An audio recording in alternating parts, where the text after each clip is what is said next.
baru dibakar di api, itu urutannya. Ada orang dia balik, beras dimasukin ke panci, dibakar dulu di api sampai gosong semua, baru dicampur dengan air. Kira-kira bisa dimakan, Pak? Kenapa jadi rusak? Karena urutannya dibalik. Itu benda dunia saja kalau urutannya dibalik rusak, Pak. Apalagi diri kita atas perintah Allah, urutannya suruh sholat dulu baru bertebaran, kemudian kita balik. Masak nasi saja kalau urutannya dibalik gosong, Pak. Apalagi kalau perintah Allah kita balik, urusannya kita bisa gosong di neraka yang selama-lamanya. Bisa gosong kita nanti, Pak, di neraka yang selama-lamanya kalau kita balik ini. Apalagi tidak dikerjakan sama sekali, sholatnya tidak sama sekali, Masya Allah. Karena itu dia muliakan Allah SWT menjadi pikir atas kita semua ini. Menjadi pikir kita semua. Nah, semua masjid-masjid kita ini, Pak, masjid-masjid kita ini semua, waktu baru mau dibangun itu kan selalu diukur arah kiblatnya kemana. Maksudnya supaya semua masjid ini menghadapnya ke kiblat. Menghadapnya ke kiblat. Bukan sekedar secara fisiknya masjid kita hadapnya ke kiblat, Pak, tetapi secara rohaninya bahwa kita ingin jadikan semua masjid kita ini patokannya itu Masjidil Haram dan Masjid Nabawi di sana. Seperti apa amalan di sana, seperti itulah amalan kita buat di sini. Masjidil Haram itu amalan berlangsung 24 jam, Pak, orang tawaf terus. Amalan 24 jam di sana. Secara fisik masjid kita ini hadapnya ke sana, secara rohaninya amalan di sana kita buat di tempat kita ini. Tetapi hadiah mulia sekarang hanya fisiknya saja yang hadapnya ke sana, rohanianya kita tidak pikirkan. Karena itu hadiah muliakan Allah SWT. Nah, dan untuk supaya orang-orang ini mau memakmurkan masjid, Pak, memakmurkan masjid ini menjadi ciri orang beriman. Memakmurkan masjid ini menjadi ciri orang beriman. Karena itu hanya orang-orang yang beriman saja yang ada kekuatan untuk datang di masjid, Pak. Hanya orang-orang beriman saja yang ada kekuatan untuk datang di masjid. Nah, maka sekarang ini hadiah mulia, usaha yang paling pokok yang mau kita buat ini adalah meningkatkan iman umat ini. Karena ketika imannya lemah, maka tidak mampu datang di masjid walaupun jaraknya dekat. Kebun yang jauh dia bisa pergi, bolak-balik bisa, bawa beban di pundaknya, segala macam bisa, hadiah mulia. Nah, tetapi hadiah mulia, untuk datang di masjid yang dekat ini ternyata tidak punya kekuatan. Ternyata tidak punya kekuatan. Karena itu yang mau dibentuk juga ini adalah iman daripada umat ini. Ada usaha untuk meningkatkan kualitas imannya. Hadiah mulia, sekarang ini dengan lemahnya iman kita ini, kita menganggap agama ini sebagai satu beban. Padahal agama ini akan menyelamatkan kita, tapi karena kita tidak paham perkara ini, kita menyangka agama ini menjadi satu beban. Datang di masjid menjadi satu beban, padahal ini perkara yang menyelamatkan kita. Keadaan kita sekarang ini seperti petani-petani primitif zaman dulu, Pak. Itu petani-petani primitif zaman dulu, ya sekarang masih ada imbasnya sedikit. Itu kalau pulang dari kebun, bawa bebannya berat, Pak. Di pundaknya ada barang, di jinjing juga di tangan ada barang. Bahkan yang wanita-wanita itu di kepalanya juga ada junjung barang. Di pundak ada barang, di kepala ada barang, di tangan ada barang. Dalam perjalanan pulang dari kebunnya ke rumah, karena jaraknya jauh dia pun kelelahan berjalan, tertati-tati. Jumpa satu orang saudagar kaya yang baik hati. Maka melihat ini petani yang kelelahan ini, dia bilang, wahai bapak, saya kasihan sekali melihat bapak ini, mari saya tolong bapak. Saya akan hadiahkan mobil ini lengkap dengan supirnya untuk bapak, ambil. Maka ini petani marah-marah, Pak. Dia bilang, bapak ini apa tidak lihat? Di kepala saya sudah ada barang, di pundak sudah ada barang, di tangan sudah ada barang. Sekarang bapak mau kasih saya besi berat begini lagi. Bagaimana saya pikulnya ini? Hah? Karena dia tidak paham, dia menyangka dia yang akan pikul ini mobil, Pak. Padahal kalau dia paham, dia terima karena ini mobil yang akan pikul dia dengan beban-bebannya semua. Tapi dia menyangka dia yang pikul ini mobil. Hadiah mulia, sekarang beban di atas pundak kita ini menyelamatkan diri kita, menyelamatkan keluarga kita, anak-anak kita, istri kita dari api neraka jahanam ini beban berat di atas pundak kita. Karena itu Allah tawarkan agama. Allah berikan agama untuk membawa ini, menyelamatkan kita ini. Tapi kita seperti petani yang primitif, kita menyangka kita yang pikul agama, hadiah mulia. Sehingga agama datang kita merasa ini sebagai sesuatu yang lebih memberatkan lagi buat kita. Kita merangka kita yang akan panggul ini agama, Pak. Padahal agama yang akan panggul kita ke dalam surganya Allah Subhanahu wa taala. Maka dia muliakan Allah, perlu tertanam betul di dalam hati kita akan pentingnya agama ini. Manfaat besar daripada agama ini yang akan membawa kita selamat dunia dan akhiratnya. Karena itu hadiah mulia, dulu Nabi SAW, agama ini tidak dimulai dari mana-mana, dimulai dari masjid. Dari masjid, Pak. Maka sekarang ini yang perlu kita buat ini adalah kita ingin meluangkan waktu kita ini untuk masjid. Ada meluangkan waktu kita untuk masjid, minimal ketika waktu sholat kita datang di masjid. Minimalnya ketika waktu sholat kita datang di masjid. Setelah itu kita bekerja kembali. Walaupun waktu kerja kita jadi berkurang, tetapi akan diberkahi oleh Allah Subhanahu wa taala. Walaupun secara nominalnya mungkin karena kita tinggalkan sebentar untuk sholat, hasilnya menjadi berkurang, tapi diberkahi oleh Allah Subhanahu wa taala. Dan kalau sudah diberkahi oleh Allah akan cukup. Dan juga bukan hanya kita dapat dunianya, tapi akhirat kita juga jadi baik. Karena ada amal agama wujud pada diri kita, dia mulia. Tapi kalau kita tinggalkan ini amal agama, kita jauh daripada masjid, tidak pedulikan ini masjid, maka dunianya kita sengsara, akhirat juga menderita, dia mulia.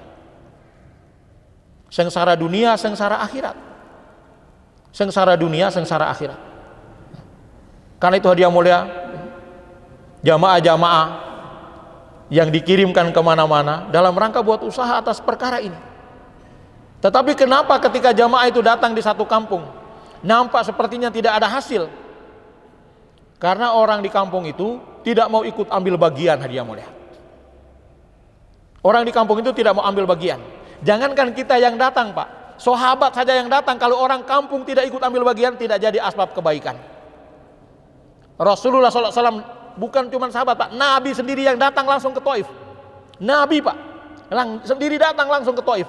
Orang Taif menolaknya, bahkan melempar-lempar beliau. Hampir-hampir saja orang Taif dicelakai oleh Allah Subhanahu wa taala. Hampir-hampir saja ditimpakan azab karena menolak kedatangan Nabi. Tidak ada hidayah Allah turunkan di sana. Para sahabat dikirim oleh Nabi ke Habasyah. Level sahabat ini datang ke Habasyah. Orang Habasyah kasih tempat. Dikasih tempat kediaman, diikram, makan, minum segala macam, dikasih hadiah, tapi tidak ikut ambil bagian. Hidayah tidak diturunkan oleh Allah di sana. Kapan baru jadi hidayah? Ketika sahabat datang ke Madinah, maka orang Madinah menyambut mereka, hadiah mulia. Bahkan menyambutnya dengan solawat. Tola'al badru alaina min saniyatil wada wajaba syukru alaina mada'an lillahida. Telah terbit bulan purnama dari saniyatil wada, wajaba syukru alaina. Wajib bagi kamu untuk bersyukur. Kapan kita diwajibkan untuk bersyukur? Mada'an lillahida, ketika masih ada dai-dai yang bertebaran untuk menyampaikan agama. Wajib kamu bersyukur atas perkara itu. Wajaba syukru alaina mada'an lillahida. Jangan kita nyanyi-nyanyikan saja baru kita tidak kerjakan perkara ini, hadiah mulia. Wajib bagi kamu bersyukur. Ketika masih ada dai bertebaran menyampaikan agama, wajib untuk kamu bersyukur. Ketika orang Madinah menyambut Nabi dan para sahabat dengan sholawat seperti itu, mereka bersyukur atas perkara itu, ikut ambil bagian. Jadilah mereka dipersatukan oleh Allah dalam dua kelompok yang besar, Muhajirin dan Ansor. Dan Muhajirin dan Ansor itulah menjadi cikal bakal tersebarnya hidayah ke seluruh alam. Kalau hanya orang Muhajirin saja yang datang dan orang Ansor tidak ambil bagian, tidak akan jadi asbab hidayah, hadiah mulia. Tidak akan jadi asbab hidayah. Karena itu sekalian, untuk supaya ini bukan untuk kebaikan jamaah yang datang, Pak. Bukan untuk kebaikan jamaah yang datang, tidak. Kita ini merisaukan keadaan kita semua ini. Kita merisaukan keadaan kita semua. Bukan untuk kebaikan jamaah yang datang, untuk kebaikan orang-orang di kampung itu. Sekiranya orang-orang di kampung itu bersedia meluangkan waktunya menemani jamaah, mereka menjadi orang Ansor yang baik, sehingga berpadu antara Muhajirin dan Ansor. maka pasti mereka diridhoi oleh Allah dan hidayah akan diturunkan oleh Allah Subhanahu wa taala. Tetapi pada kenyataannya, ketika orang-orang Muhajirin datang, kadang-kadang orang Ansor tidak ambil bagian. Kenapa? Orang Ansor ini mereka seperti satu orang musafir, Pak. Dia berjalan. Dalam perjalanan dia kehilangan seluruh bekal-bekalnya. Tidak ada yang tersisa, tinggal baju yang menempel di tubuhnya saja. Ketika dia berjumpa satu orang dalam kelelahan, dia bilang, "Bapak, tolong berikan saya sedikit uang. Karena saya sudah tidak punya apa-apa, saya sudah kehilangan semua bekal saya." Dia bilang, "Saya tidak punya uang." Tidak dikasih. Dia jalan lagi, jumpa lagi orang. Dia bilang, orang kedua, dia bilang, "Bapak, tolong berikan saya sedikit makanan, saya sudah berhari-hari tidak makan." Tidak dikasih. Dia jalan lagi, jumpa orang lagi, orang ketiga, "Bapak, tolong berikan saya pakaian untuk ganti, saya sudah tidak punya pakaian lagi." Terus seperti itu. Jumpa lagi satu orang, orang keempat. Dia bilang, "Tolong berikan saya rumah, kendaraan." Tidak dikasih. Karena dia sudah dalam keadaan lelah, berjalan, ngantuk, sudah capek, dia terperosok ke dalam satu jurang yang dalam. Ketika terperosok, tangannya cepat menyambar akar-akaran kayu sehingga dia bergantungan di sana. Tangannya sudah keringatan. Kalau dia terlepas tangannya, jatuh dan hancur berantakan di dalam jurang yang sangat dalam. Maka tiba-tiba lewat orang yang pertama tadi. Dia lihat, "Ih, Bapak ini tadi kan yang minta uang sama saya belum kasih. Bapak, tenang, nanti saya kasih uang Bapak, tapi Bapak tunggu dulu di sini, gantungan dulu, saya ambilkan uangnya dulu ke ATM 15 menit. Orang disuruh tunggu gelantungan, dia pergi ambil uang, katanya sebagai tanda kasih sayang, dia bilang. Dia pergi. Orang yang kedua tadi dijumpai datang. "Oh, ini Bapak yang tadi minta nasi sama saya belum kasih." "Tenang Bapak, nanti saya kasih, tapi saya masak dulu, Bapak tunggu dulu di sini, gantungan 2 jam. Dia pergi memasak katanya. Datang lagi orang ketiga. "Oh, ini yang tadi minta pakaian, minta baju." "Tenang Bapak, sebagai tanda kasih sayang saya kasih baju, tapi Bapak tunggu dulu, saya jahitkan dulu pakaiannya, tidak lama Pak, 3-4 hari saja, Bapak gantungan dulu di sini." Orang disuruh gantungan 3-4 hari, tunggu dia jahitkan pakaiannya, katanya sebagai tanda kasih sayang gitu. Kemudian lewat satu orang yang belum dikenal sebelumnya, tidak dijumpai sebelumnya, melihat ada orang bergantungan, maka dia bilang, "Masya Allah, wahai saudaraku, saya tidak punya uang yang bisa saya kasih, saya tidak punya makanan yang bisa saya bagikan, apalagi pakaian saya tidak punya. Yang saya punya adalah uluran tangan saya. Kalau Bapak sudi menerima uluran tangan saya mau menyelamatkan Bapak dari tepi jurang ini." Hadirin, kira-kira pertolongan siapa yang paling dibutuhkan pada saat itu? Apakah yang mau kasih uang? Apakah yang mau kasih makan? Apakah yang mau kasih baju? Tidak Pak. Yang paling dibutuhkan itu orang keempat itu. Uluran tangan ini yang paling dibutuhkan pertama kali. Untuk apa dikasih uang Pak? Kalau dia kemudian jatuh ke dalam jurang yang dalam. Untuk apa dikasih makan, pakaian, kalau dia jatuh ke jurang yang dalam, dia hancur. Yang paling pertama yang dilakukan adalah ulurkan tangan kamu dulu. Selamatkan dia dulu dari tepi jurang ini. Hadirin, umat sekarang ini sedang kekurangan uang, sedang kekurangan makan, sedang kekurangan pakaian, dan satu lagi, umat ini sedang di tepi jurang nerakanya Allah Subhanahu wa taala. Maka yang dilakukan pertama kali adalah uluran tangan, menyelamatkan dulu ini umat dari tepi neraka jahanam, baru dipikirkan makan minumnya, pakaian, rumah dan kendaraannya. Bukan itu yang pertama kali dipikirkan baru umat dibiarkan. Tidak Pak. Jangan kita datang untuk bawa sumbangan tetapi mereka tidak diajak untuk sholat. Kita hanya kasih mereka uang, kasih mereka makanan, pakaian, tapi tidak diselamatkan dari tepi jurang neraka. Setelah dikasih makanan, pakaian, rumah, kemudian dia jatuh ke dalam jurang neraka yang selama-lamanya karena meninggalkan amal-amal agama, meninggalkan sholat. Apa manfaatnya Pak? Itu bukan kasih sayang Pak. Orang yang datang membagikan uang, sembako dan lain sebagainya, tapi umat tidak diajak sholat, itu bukan kasih sayang Pak, itu permusuhan Pak. Itu bukan kasih sayang Pak, itu permusuhan. Umat dibiarkan akan jatuh ke dalam jurang nerakanya Allah SWT. Jamaah ini Pak, datang tidak membawa uang untuk dibagikan. Jamaah ini tidak datang membawa makanan, tidak datang membawa pakaian untuk dibagikan, tetapi jamaah hanya mengulurkan tangannya saja. Sayangnya umat ini tidak paham keadaannya. Dia merasa hanya memerlukan uang, rumah, pakaian, makan, minum, seolah-olah dia tidak memerlukan agama, hadiah mulia. Seolah-olah dia tidak memerlukan agama. Hadiah mulia. Satu orang pemuda berjalan.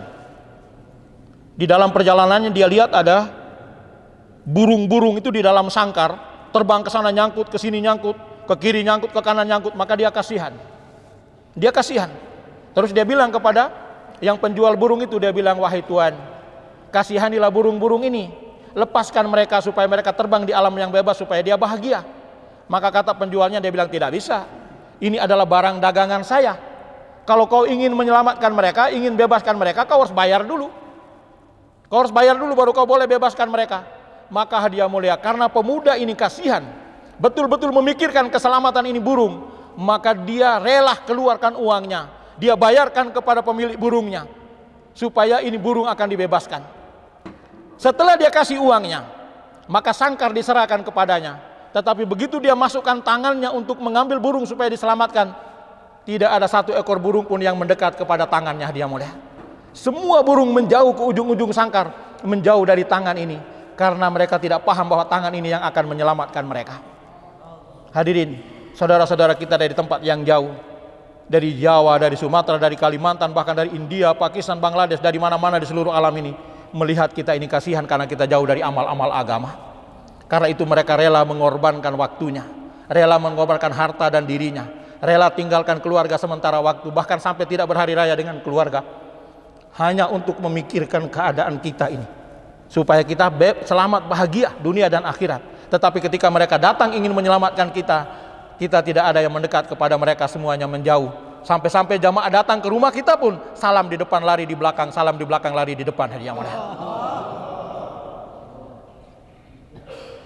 Padahal jamaah datang ini dengan membawa kerisauan.